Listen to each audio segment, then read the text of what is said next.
Hello and welcome back to my course, Worldview Studies. Let me share my PPT again to continue. So, before we move on, let me summarize what we have covered last time. Well, I have introduced nihilism. That is very logical consequences or result of naturalism.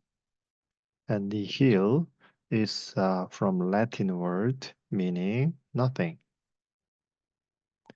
And I have explained the background of nihilism by showing this image called fountain created by Marcel Duchamp. Also explains Samuel Beckett's breath and so on. So you can find this worldview in different kinds of piece of art. And also, this worldview can be found at Taoism and Buddhism. And the first reason for this worldview is that naturalism has not provided a basis for action that is meaningful to humans. Therefore, it means a metaphysical nihilism. And the second reason is that the metaphysical nihilism of naturalism eventually leads to epistemological nihilism. You don't know what is true or false. And thirdly, it moves to ethical nihilism because of the loss of the basis for true moral judgment. Therefore, Schopenhauer resulted in practical nihilism, which is also called pessimism. And I also mentioned the Russian writer Turgenev's novel Father and Sons. Here, one person, Bazarov, was described as a nihilist for the first time. But the most representative thinker of this worldview is, of course, Friedrich Nietzsche in Germany. He distinguished passive nihilism and active nihilism. So I explained the difference between the two, and Nietzsche tried to develop active nihilism. And you can find more in detail with this most representative website and additionally this one. And then I explained the contents of nihilism. And first of all, genuine prime reality is nothingness. Number two, nihilism claims that the essence of the external world surrounding us is also nothingness. Number three, human beings have no meaning. Both life and death mean nothing. Fourth, on the basis for human knowledge, for a nihilist reason, which the naturalist held on to, is again meaningless. Number five, morality also loses its meaning here in nihilism. Number six, human history has no meaning at all in nihilism. So those are the basic picture of nihilism. And yet I want to try to find some attractive and strong points of nihilism. And then I will mention some weak points as well. Well, first of all, the strong point of nihilism is that active and self-motivated nihilism helps overcome the authority from the past and opens the chance for self-creation. By thinking that what exists as meaningless, it presents the chance to create a new value. Furthermore, a nihilist is not afraid of destiny or what will happen in the future, but instead focuses on the present activity. Nietzsche called it amor fati. Amor fati means love of fate. So you have to learn to love your own fate. And furthermore, Nietzsche tried to use active nihilism to overcome the life of wasteful and evasive lifestyles by confronting the root of futility and transcending the futile reality. He also claimed that by only destroying all authority of existing value and order, we are able to freely create new values. He also claimed the tool to remove the mask of the idols is nothingness, nihil, and that nothingness is not only destructive, but also is a principle of creating new things. Furthermore, Nietzsche claimed this kind of attitude gives life a new meaning and helps one to create one's own path in life. And this changes the focus of life from the traditional values of this is what you need to do to a new and freedom-centered values of this is what I want. Therefore, this is closely related to Nietzsche's concept of the Übermensch, Superman, you can say in English, and is closely related to the existential worldview in the sense that it is a very self-directed and active lifestyle. Number two, the strong point of nihilism is that self-directed and active nihilism denies all existing philosophies and worldviews. This is because existing philosophies and worldviews taught that this world is futile and is not as important as the unchanging metaphysical world that lies beyond this world. However, active nihilism does not accept this premise, and it tries to find and create a new meaning in this world, and thus stresses that we need to be more focused on the real world. Unlike our previous thoughts about denying reality, giving up, and having a pessimistic attitude, we can see that active nihilists are very positive about reality, and their attitude is active and self-motivated. So the most recognized nihilist Nietzsche was also very active thinker, and he tried to overcome the weaknesses of naturalism as best as he could. In other words, nihilism is more serious than reality escaping indifferentism or temporary hedonism. but is a much more serious and diligent worldview and lifestyle.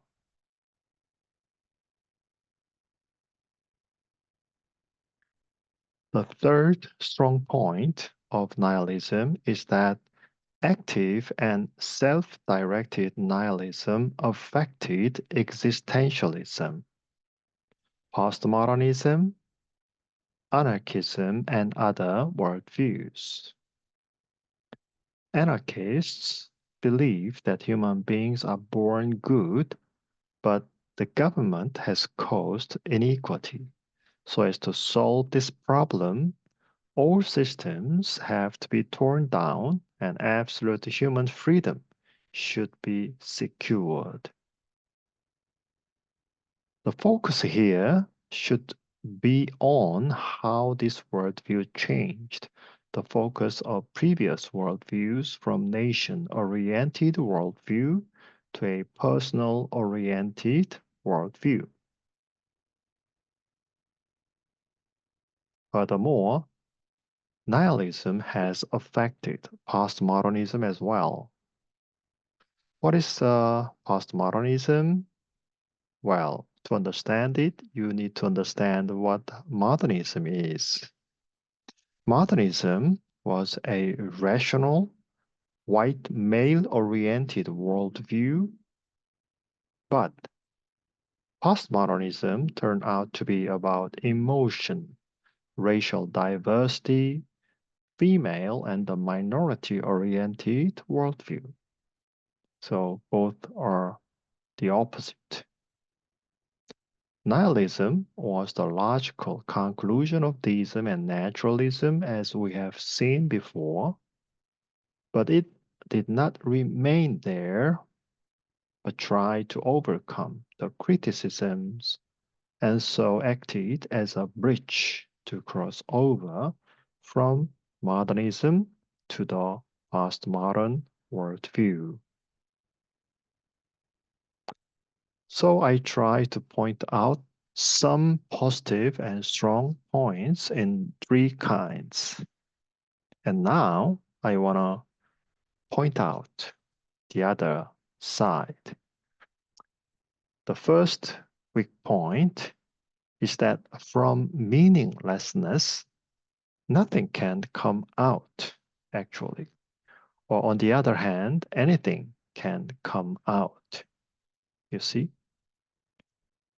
If the universe is meaningless and human beings are not capable of knowing the world, and there is no morality, no action would come from us. Or on the other contrary, any action can come out. For instance, suicide is an action, and there can be no moral judgment on this action. Number two, if a nihilist thinks and then believes this thought of nihilism, he contradicts himself. Why? Because thought itself is meaningless and cannot lead to knowledge according to this worldview. Therefore, if a nihilist confirms anything, this is a self-contradiction. If the universe is meaningless, then nothing can be affirmed. In other words, it is impossible for nihilism to claim anything as right. Therefore, nihilism is trapped in a box.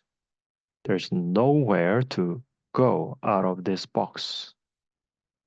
The nihilists exist and they can think, but ultimately it has no meaning.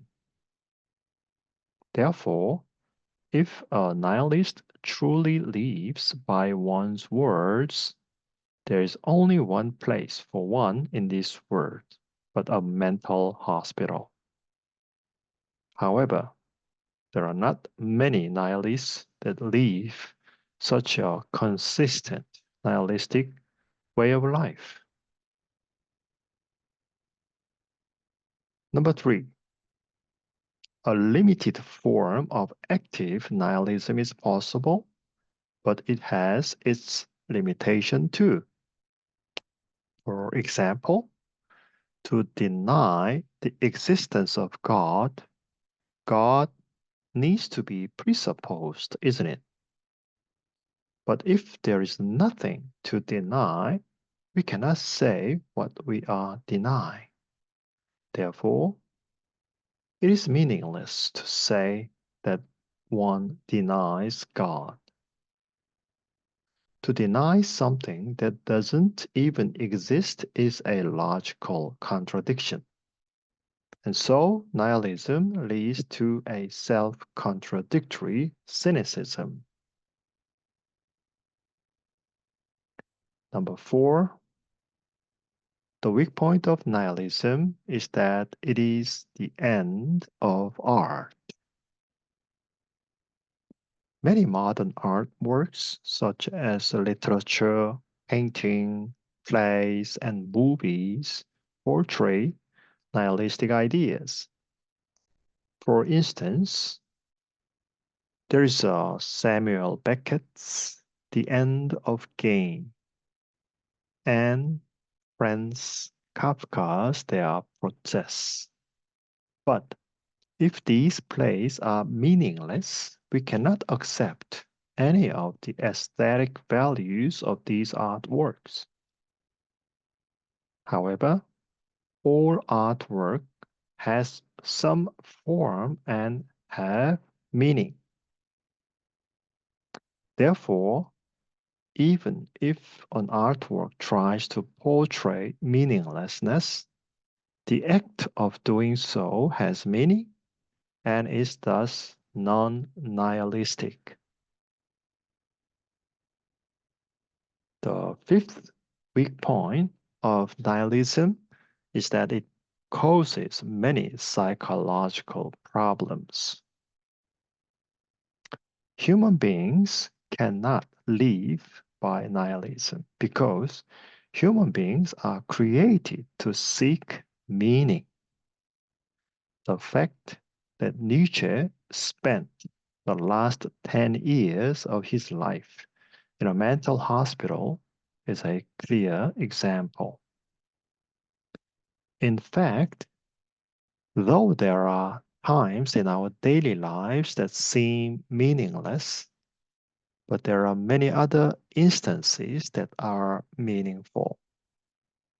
Therefore, even active nihilism is more likely to give despair to the human being who naturally seeks a meaningful life.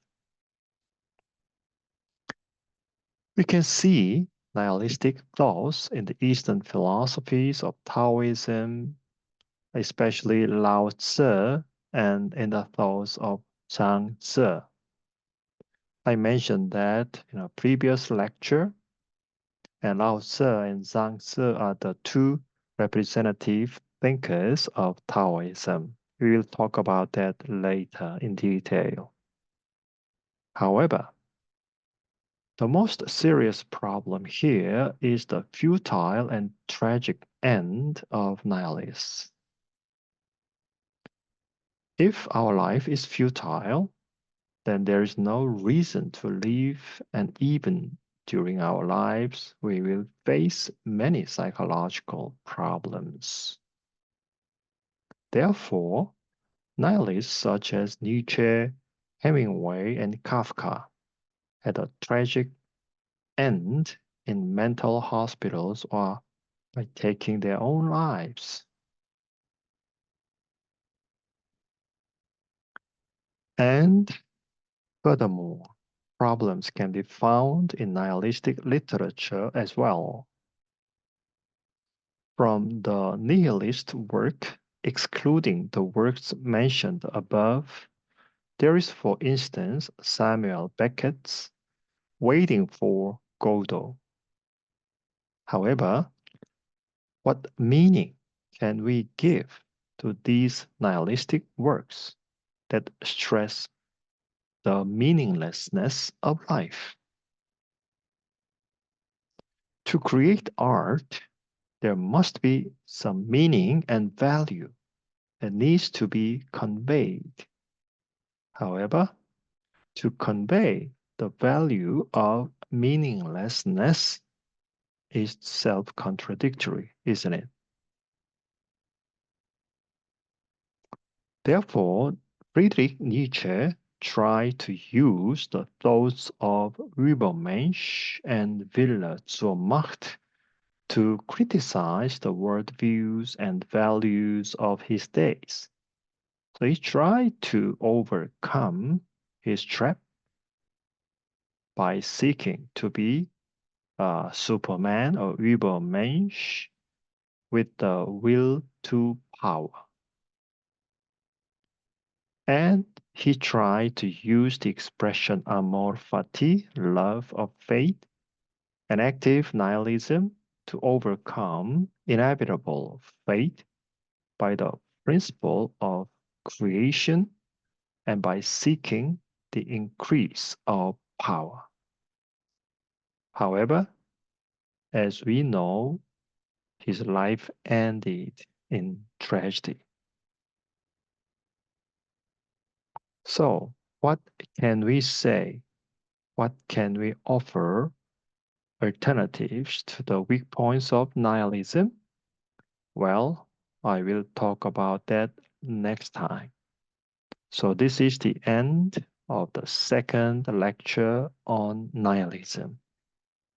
Thank you for your attention, and we will see you next time.